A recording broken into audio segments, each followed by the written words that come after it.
बिस्मिल्लाहिर्रहमानिर्रहीम। अस्सलाम वालेकुम। तवाज़न का बिगड़ना यानी बैलेंस का आउट होना बहुत से मसाइल को जन्म देता है।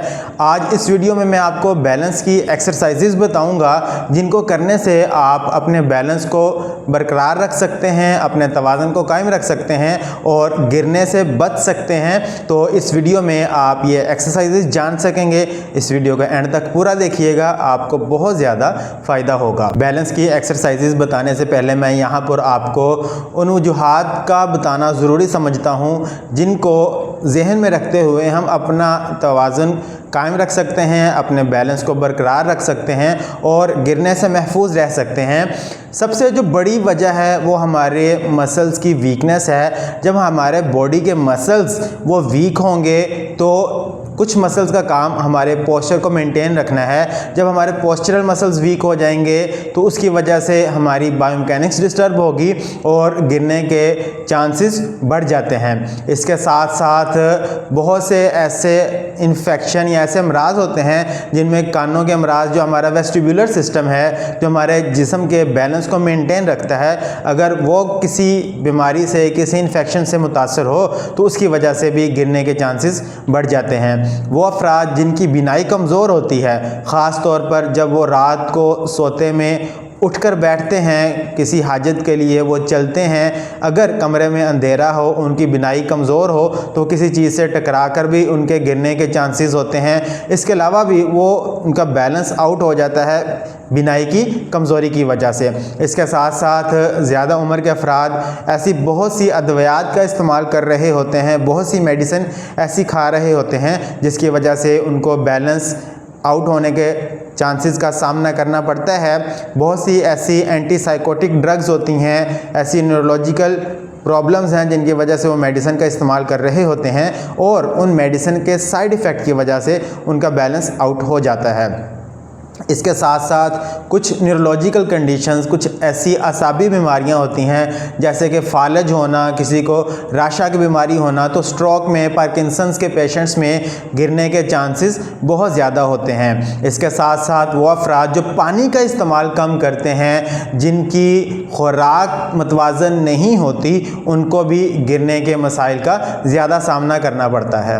वो अफराद जिनको अपने जोड़ों में, घुटनों में, जिस्म के मुख्तलिफ़ हिस्सों में दर्द रहती है तो उस दर्द की वजह से, आर्थराइटिक प्रॉब्लम्स की वजह से, जॉइंट्स पेन की वजह से भी उनके गिरने के चांसेस बढ़ जाते हैं। इसके साथ साथ अगर किसी का ब्लड प्रेशर यकदम कम हो जाए, ख़ास तौर पर वो अफराद जो लेटे रहते हैं ज़्यादा देर तक, अगर वो अचानक उठकर बैठें तो उनका ब्लड प्रेशर लो हो जाता है, जिससे मेडिकल टर्मिनोलॉजी में हम पोस्चरल हाइपोटेंशन का नाम देते हैं। तो जब इस तरह ब्लड प्रेशर लो हो और वो अचानक खड़े हो जाएं तो उनको चक्कर आ सकते हैं और उसकी वजह से भी वो गिर सकते हैं। और जब किसी का तवाज़ुन बिगड़ेगा, बैलेंस आउट होगा तो उससे जो रिलेटेड कॉम्प्लिकेशंस का उनको सामना करना पड़ता है, उसमें सबसे बड़ी जो कॉम्प्लिकेशन है वो फॉल है, यानी कि गिरना और गिरने के बाद चोट का लगना।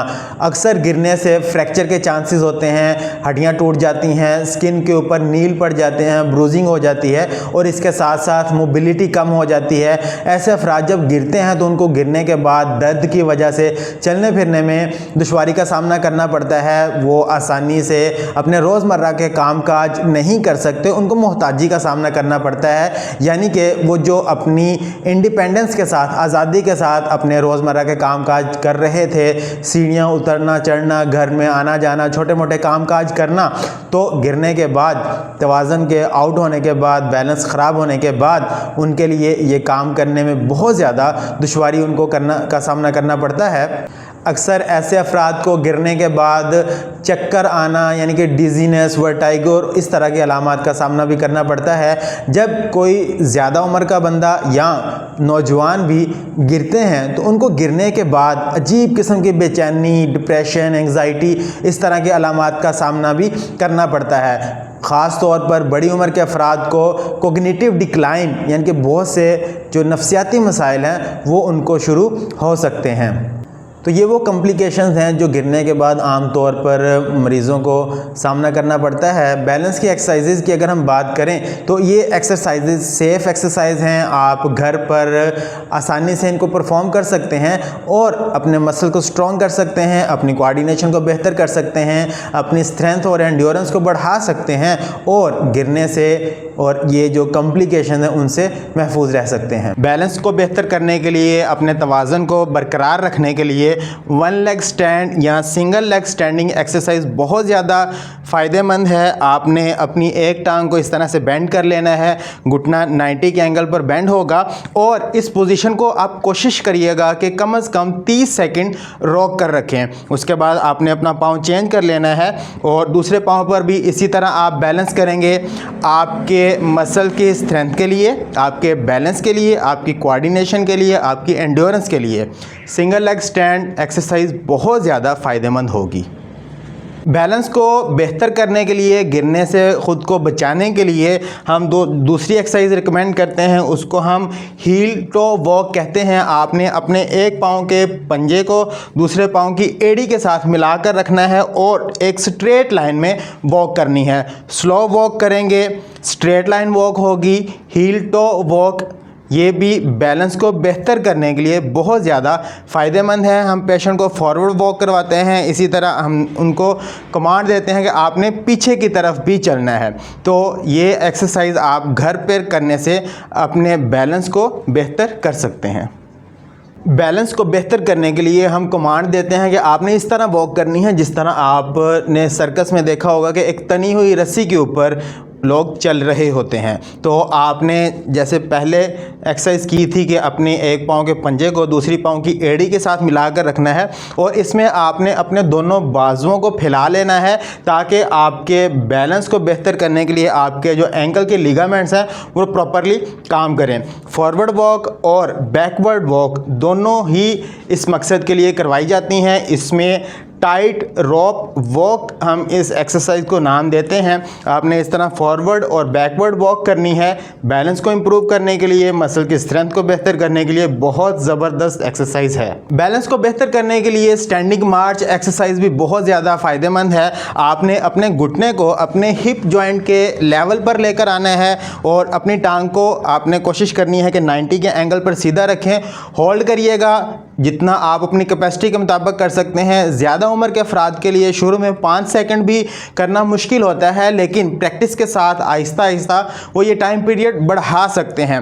अगर आप 30 सेकंड रोक कर करते हैं तो ये आइडियल टाइम पीरियड है। इसी तरह आप अपनी टांग को चेंज कर लें। जिस टांग के ऊपर आप अपने पूरे जिस्म के वजन को बैलेंस कर रहे हैं उसके एंकल के लिगामेंट्स उसमें एक्टिव हो रहे होते हैं और हमारे बैलेंस को इम्प्रूव करने में बहुत ज़्यादा मदद मिलती है। तो ये स्टैंडिंग मार्च एक्सरसाइज भी बैलेंस के लिए बहुत ज़्यादा फ़ायदेमंद है। साइड लेग रेजेस में आपने अपनी एक टांग को साइड की तरफ उठाना है, उसको होल्ड करके रखना है। इसी तरह आप अपनी टांग चेंज कर लेंगे और दूसरी टांग को भी उठाएंगे। पहला स्टेप ये होगा कि आपने साइड लेग रेजेस करनी है। जब आप इसमें अपना बैलेंस बेहतर कर लें और फिर आपने इसको एडवांस करना है और उसमें आपने जब टांग साइड से उठानी है तो उसको सर्कल में ऐड कर लेना है। आप इसमें क्लॉकवाइज और एंटी क्लॉकवाइज सर्कल्स ऐड कर लेंगे। दोनों टांगों के ऊपर आपने ये एक्सरसाइज परफॉर्म करनी है। इससे भी आपके बैलेंस को बेहतर करने में बहुत ज़्यादा मदद मिलेगी। टॉ वॉक भी बहुत ज़्यादा हेल्प करती है। आपने अपने पाँव के पंजों के बल खड़े होना है। अपने बैलेंस को आपने स्टेबल रखने की कोशिश करनी है। शुरू में मुश्किल होगी, आहिस्ता आहिस्ता प्रैक्टिस के साथ आप अपना ये टाइम पीरियड बढ़ा सकते हैं। जब आप अपने दोनों पाँव के पंजों पर अपना बैलेंस करने के काबिल हो जाएं तो फिर इस स्टेप को हम एडवांस करते हैं और उसमें आपने एक पाँव के पंजे पर अपने पूरे जिस्म को बैलेंस करना है, हील रेजिस करनी है और इसमें आपकी टॉ वॉक भी फिर हम इसमें ऐड करवाते हैं कि आपने पंजों के बल चलना है। तो ये भी बैलेंस को बेहतर करने के लिए बहुत मुफीद होता है। बैलेंस को बेहतर करने के लिए सिंगल लेग डेडलिफ्ट एक्सरसाइज हम करवाते हैं कि आपने एक पाँव के पंजे पर खड़े होना है और अपने हाथ के साथ आपने फ्लोर को टच करने की कोशिश करनी है। जब आप एक पाँव पर बैलेंस कर रहे हैं, आपका अपर बॉडी वो अनस्टेबल कंडीशन में जा रहा है, वापस उठिए और इसमें आपने टच करके वापस उठना है। दोनों पाँव के ऊपर आप ये रिपीट करिएगा। Single leg deadlift exercise balance को बेहतर करने के लिए बैलेंस को इम्प्रूव करने के लिए बहुत ज़्यादा मुफीद है और हम अपने पेशेंट्स को रेगुलरली ये करवाते हैं। बैलेंस को बेहतर करने के लिए एक और एक्सरसाइज हम अपने पेशेंट से, अपने क्लाइंट से करवाते हैं कि आपने अपने घुटने को इस तरह फोल्ड करना है और दूसरी टांग के घुटने के ऊपर आपने अपना पाँव इस तरह रख लेना है। फिगर 4 बनेगी, दोनों हाथों से आप बैलेंस करेंगे। और इसमें जब हम एडवांस स्टेप की तरफ लेकर जाते हैं तो हम कमांड देते हैं कि आपने अपनी आंखें बंद कर लेनी है, क्योंकि जब हम आंखें बंद करेंगे तो पूरा ब्रेन हमारे बॉडी को फोकस करेगा, कंट्रोल करेगा। तो ये स्टेप बाय स्टेप हम चीज़ें इम्प्रूव करवाते चले जाते हैं और पेशेंट को इन एक्सरसाइज से अपना बैलेंस बेहतर रखने में, बैलेंस बरकरार रखने में बहुत ज़्यादा फ़ायदा होता है। जब हमारे पास पेशेंट आते हैं तो सबसे पहले उनकी असेसमेंट की जाती है और असेसमेंट के बाद जैसे जैसे उनका बैलेंस बेहतर होता जाए हम उन एक्सरसाइजेज़ को एडवांस करते चले जाते हैं और मसल की स्ट्रेंथ के ऊपर काम किया जाता है, कोऑर्डिनेशन के ऊपर काम किया जाता है, एंड्योरेंस के ऊपर काम किया जाता है। तो जब हमारा पेशेंट, हमारा क्लाइंट सारी एक्सरसाइज आसानी से करने के काबिल हो जाए तो उसके बाद कुछ एडवांस एक्सरसाइजेज करवाते हैं। उसमें से एक एक्सरसाइज है जिसमें आपने कुर्सी से खड़े होना है एक पाँव के ऊपर। आपने अपना एक पाँव हवा में रखना है और दूसरे पाँव पर वज़न डालकर आपने खड़े होना है। खड़े होइए और इस पोजीशन में ही आपने वापस बैठना है। स्लो एक्सरसाइज करेंगे, आहिस्ता आहिस्ता परफॉर्म करेंगे, पाँव चेंज करके दूसरे पाँव के ऊपर भी करिए। Single leg chair stand exercise भी बैलेंस को बेहतर करने के लिए, स्ट्रेंथ को बेहतर करने के लिए, कोऑर्डिनेशन को बेहतर करने के लिए बहुत ज़्यादा हेल्पफुल है। जब हमारे पास क्लिनिक पर पेशेंट आते हैं तो हम उनकी बीमारी के मुतालिक मुकम्मल हिस्ट्री लेते हैं। उनकी उम्र, उनकी जेंडर, उनके कामकाज की नौइयत, उनकी रोज़मर्रा की मसरूफियात, ये सारी बातें ज़हन में रखते हुए हम उनके इलामात की तशख़ीस करते हैं, उनकी बीमारी की तशख़ीस करते हैं और उसके मुताबिक उनके लिए एक्सरसाइज प्लान डिज़ाइन किया जाता है। ये exercise plan specific customised treatment plan होता है। तो अगर आप या आपके आसपास ऐसे अफराद मौजूद हैं जिनको बैलेंस का प्रॉब्लम है, जिनका बैलेंस लड़खड़ा जाता है, वो अपना तवाज़न बरकरार नहीं रख सकते, तो वो ये एक्सरसाइज करें। उनको इन एक्सरसाइज से बहुत ज़्यादा फ़ायदा होगा।